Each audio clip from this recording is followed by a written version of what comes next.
Hello everyone, and welcome to Grumpy Dragon Gaming. I am your irritable and moderately vulgar host, Grumpy Dragon, coming at you live from the Xbox One, the Center Grumpy dedicated server. I hope everyone's having a good day. I'm doing pretty good today. I'm going to go ahead and get us some breeding done today. Please like and share this video however you guys see fit. If you guys haven't subscribed already, please subscribe for further videos. Now we got our taming pen here, and I like to use it as a taming / breeding pen. Now, get the hell out of my way, pterodons. There we go. Now, the way I like to do it is the same way that I set up the barricades to keep things in. I set up the barricades to keep the dinos from moving. Now, on the PC version of this game, doing breeding is a lot easier. You don't have to build pens like this. To do the breeding, all you do is get your two dinos together and then have them enable wandering, and then just whistle all stop repeatedly, and they'll stand right next to one another. Now, on the console versions, you actually have to go into the radial wheel and you have to select whistle all stop every time. And I've tried to do this countless times, but I'm just not fast enough to be able to keep them from wandering about. So what I like to do is I like to set up basically a little stalls for them to stand in. That way they can wander and move about, but they only have a 1x1 area to move about in. Some of the larger dinos, we use larger sections. And of course, with the very large dinos, I'm going to have to create a separate taming / breeding facility for them, which I will do later today once I get some of these other taming done. Now, I'm wanting to breed the pterodons and the argies, and I got ankylos, and I might tame or breed the dilophosaurus. I don't know. Probably not. They're easy to tame. Now that I've got some of these made up, let's go ahead and put them in my hotbar. Now, wait, oh yeah, I forgot. If you're building something and things are entering your inventory, then once you select something and something new is entered the inventory, it discontinues the selection. Alright, let's get this. So make a box here, like so. And now I'll put another one here. I gotta make sure it snaps. Is it snapped? I can't tell. Snap? No, it's on the other side. I'll just snap it on this one. There we go. Now, let's try this again. Snap. Here. No, I can't tell if it's snapping or not. There it is. Alright. Now we got a little 1x1, two little 1x1 boxes. So we'll just take one of our pterodons. Let me go ahead and put the middle section up. Put that. Oh, I don't think I have enough. I need more railings. Hang on a second. I gotta go get some more railings. Somebody needs some stone. What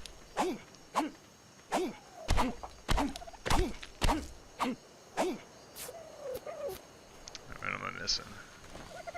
Wood.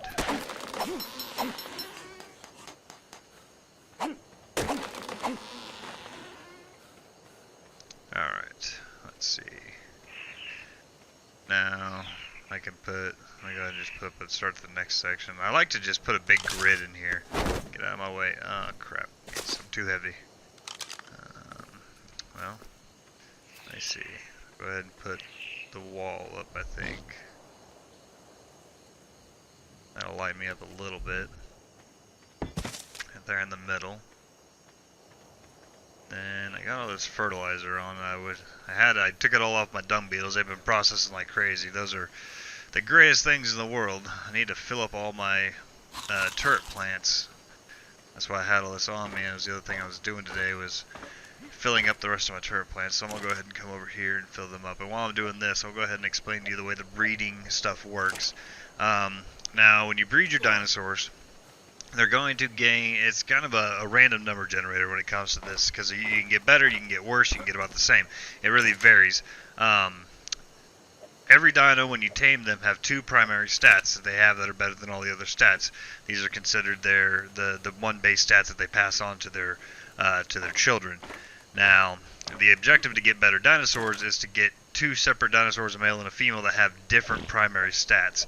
Every time you tame a dino, you can look in there. There's going to be one stat that's above generic, that's higher up before they breed is the best time, or before they're fully tamed is the best time to look at it and see which one it is, because after they tame, they get the bonus stats. and it's sometimes hard to determine which was the primary from that point. But when you down them, you can look at them, and there'll be two stats that are just generally higher than others. A lot of times food, sometimes it's freaking oxygen, things that really don't freaking matter. You got to try to find, I try to find the ones that are usually health and melee damage as their primary stat. Now when you breed them, they are going to pass on their primary stats to their children. They're going to give, on average, damn, it's still too heavy. Let me go ahead and pump his weight here, see if I can get him to move. No, it's still too heavy. Alright, let me go ahead and put up some more of these.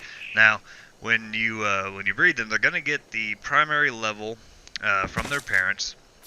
And then, like I said, it's a random number generator as to whether or not they actually get the exact number of their parents. But they also receive the bonus levels from their parents. Whatever the bonus levels you got from the breeding, they'll get those too.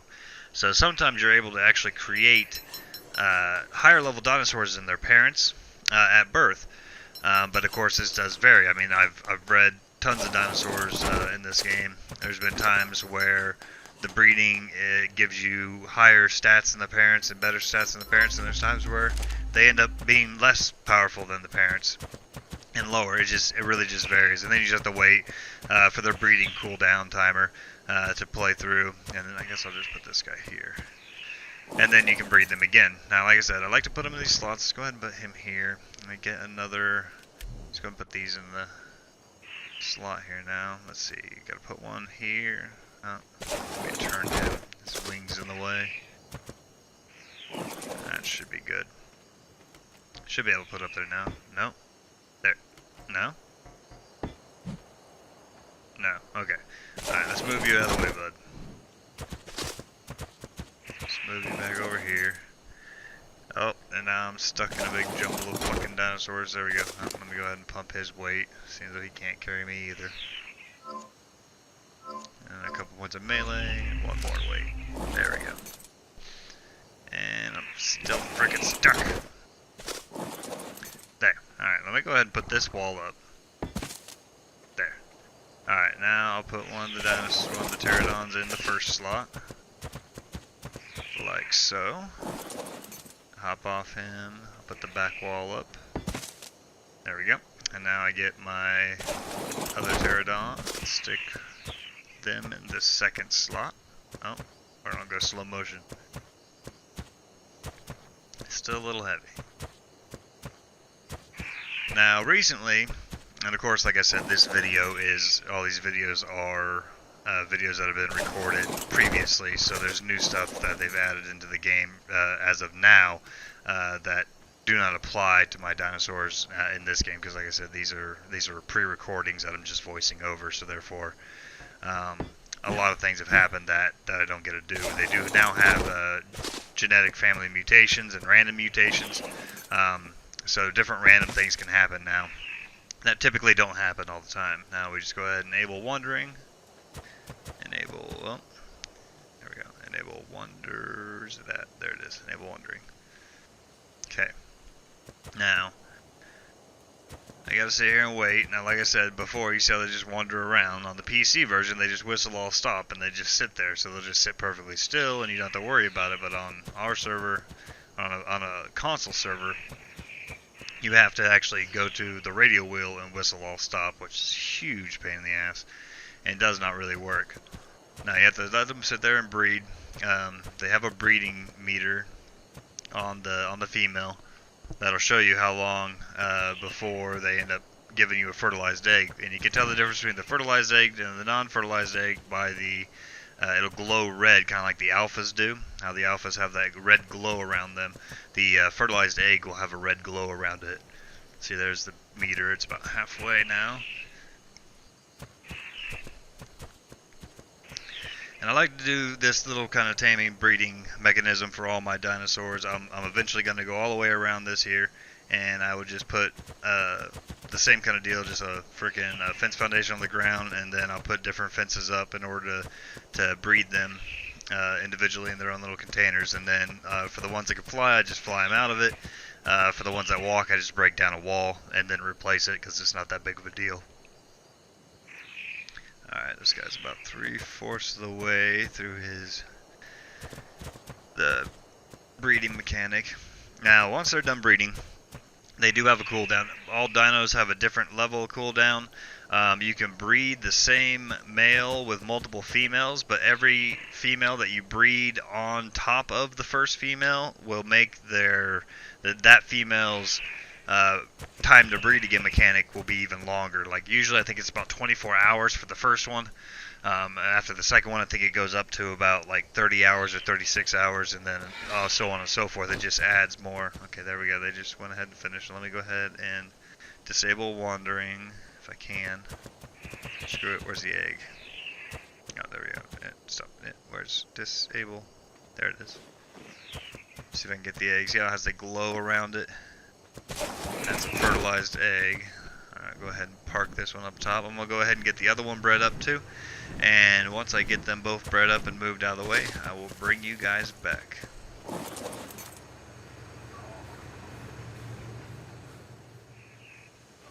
And we're back. Now I went ahead and decided to set up the Rexes. I figured we need to get the Rexes bred too, because that's primarily what I'm wanting. So, like I said, I set up a different type of pen for my Rexes. Now right now I got 2 behemoth gates up next to this rock. I'm going to put a third one up here to make a full enclosed area. I go ahead and go into orbital view, I think, to lay this. Let me get lined up again. Looks like it's against the rock and in there. Good. Okay. There we go. I'll put the door on it. There we go. Alright, so now we have a fully... Oh, well, there's a good sized gap right there. I'm going to have to fix that. Let me go ahead and fix this gap here. Once I get this gap fixed, I will bring you guys back. And we're back. Okay, I've fixed the gap, put down some fence foundations, went ahead and put some walls up to block it. I can still get in and out, but there's no way anything that I would drop in here would be able to get out. So we now have a fully enclosed area. The rock is the one wall, and then we have 3 separate walls. So we use this as our large dino taming pen. Now let me go ahead and hop on my Rexes. Same kind of deal. I end up getting them into the pen. I'll set them to wander. They'll roam around, go through the breeding mechanic, and then they will drop out a fertilized egg. Once I get the other Rex in here and get them bred and fertilized, I will go ahead and bring you guys back for starting the hatching of the eggs. And we're back. Okay, so now we have all of our fertilized eggs. I'm going to go ahead and grab this meat for when the baby is born. I can go ahead and feed him. Now, when the babies are born, you have to feed them until they grow up. I have my settings set up a little bit higher than a normal server, so it's not as long, but it still takes a while. I got the fertilized eggs here. I had the pterodons, argies, ankylo, and Rex, but we're going to head and just do the Rex today. Now right here I have a platform with 6 air conditioners on it. As you can see right there, it says it's incubating, so once this is incubated up and getting ready to hatch, I will bring you guys back. And we're back. It's just about ready to hatch. Now, when the eggs are laid down there, I use 6 air conditioners because sometimes they'll stay too hot or too cold, and the air conditioners give it a buff. There we go. We have a baby Rex born. Alright. Now, as you can see, they're little tiny guys. The babies in this game are cute as hell.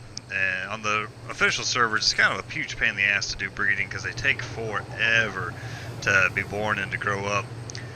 But it is a really cool mechanic if you do it on some private servers to have some fun with, if you have someone with a private server to play with.